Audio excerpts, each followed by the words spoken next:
Hi everyone, the topic for today is Child Support Agency CSA.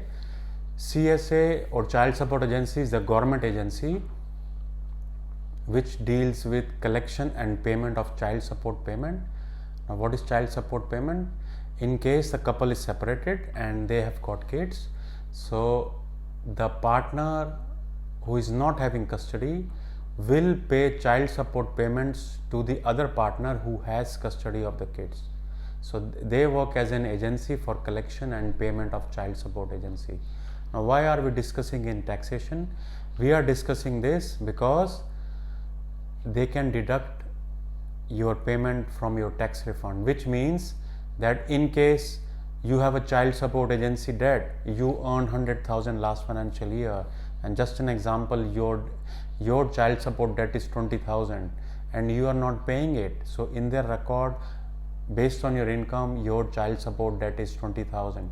They are going to take their debt from your tax refund. We have got a lot of clients, when they register with us, they have not done tax for last 15 years, 10 years.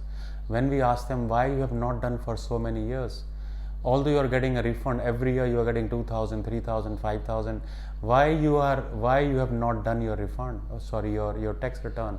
They tell us we have not done it because even if you do, the money will go to child support agency. Well, that's not the right way.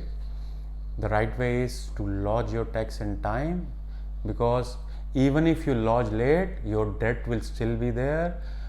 On top of that, the tax office can charge you heavy penalties for late lodgement. They can impose GIC. Child support can also charge interest on late payments and whatnot, so they can even penalize you.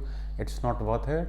Always lodge in time to avoid any action by child support agency and by tax office. That is our advice to you. Thanks for watching. See you next time.